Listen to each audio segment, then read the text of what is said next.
This channel does not promote any violent, harmful, or illegal activities. All content provided by this channel is meant for an educational purpose only. Top quality और consistent performance के लिए सिर्फ silver pumps नाम याद रखना। ভারতের বাজার গত 2 বছরের মধ্যে সবচেয়ে দীর্ঘতম পতন দেখেছে ফেব্রুয়ারি মাসের প্রথম 15 দিনের মধ্যেই। যদিও হিস্টোরিক্যাল ডেটা বাজারের উত্থান বা পতনের একটা ইঙ্গিত বহন করে, তবে 88% নিশ্চিত যে এই সপ্তাহেই বাউন্স ব্যাক করবে বাজার, আর এমনটাই বলছেন বিশেষজ্ঞরা। স্যামকো সিকিউরিটিজের তথ্য অনুযায়ী টানা 7 দিনে বেশি পড়েছে নিফটি 50। 2012 সালের পর এমন ঘটনা ঘটেছে 17 বার। আর তথ্য বলছে এমন পতনের পরবর্তী সপ্তাহেই এই সূচকগুলোই গড়ে 1.6% রিটার্ন পেয়েছে। আর এক মাসের হিসেব ধরলে এই রিটার্নের পরিমাণ 1.8%। দেশের 2 বেঞ্চমার্ক সূচক নিফটি 50 আর বিএসই সেন্সেক্স টানা 8 দিন পড়েছে। ফেব্রুয়ারি 5 তারিখ থেকে 14 তারিখ পর্যন্ত 3.41% বা 810 পয়েন্ট পড়েছে নিফটি 50। এই একই সময়ে 3.37% বা 2644 পয়েন্ট পড়েছে বিএসই সেন্সেক্স।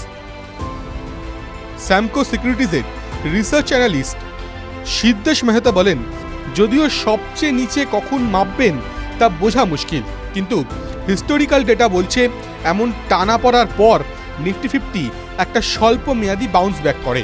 তিনি আরও যোগ করেন, 23,500 থেকে 23,800-র মধ্যে নিফটি 50-র জন্য একটা সাপোর্ট রয়েছে। এই জায়গায় কোনো ছোটোখাটো ভুল সূচকের পতনকে ত্বরান্বিত যেমন করতে পারে, তেমনি সূচকের পতন ঠেকানোর জন্য এই জায়গায় একটা প্রতিরোধও লক্ষ্য করা যায়।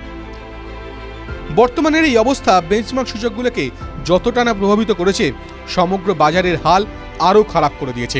গত এক সপ্তাহে নিফটি স্মল ক্যাপ 100 পড়ে হয়েছে 9.41%।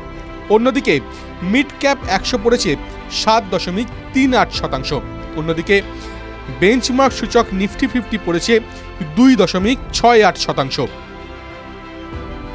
টেকনিক্যাল ইন্ডিকেটর, যখনই নিফটি 200 দিনের মুভিং অ্যাভারেজ ছুঁয়ে ফেলে, তারপরই সূচক একটা দারুণ বাউন্স ব্যাক দেখা যায়। বাজারের লিকুইডিটি এই অবস্থাকে দারুণভাবে সাপোর্ট করে, বলছেন ওয়েলথ মিলস সিকিউরিটিজের equity strategy director Kranthi Bathini. বিশ্বব্যাপী নানা ঘটনার প্রভাবও পড়েছে ভারতের শেয়ার বাজারে, তবে শুধু ভারতেরই নয়, বিভিন্ন উন্নয়নশীল দেশের বাজারে এই প্রভাব পরিলক্ষিত হচ্ছে। বাথিনি আরও বলেন, বৈশ্বিক বাজারের প্রভাব দেখা যাচ্ছে ভারতের বাজারে।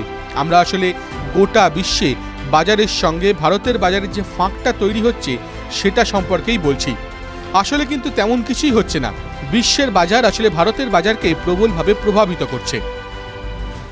বিদেশি পোর্টফোলিও বিনিয়োগকারীরা ভারতের বাজারকে খুব কাছ থেকে নিরীক্ষণ করছেন। ভারতের বাজারে দীর্ঘদিন ধরে বিনিয়োগ রাখতে যাওয়া বিভিন্ন ফান্ড বিনিয়োগের জন্য মুখিয়ে রয়েছে। বাজারে ভ্যালুয়েশন একটু সঠিক হলেই তারা বিনিয়োগের জন্য ঝাঁপিয়ে পড়বে।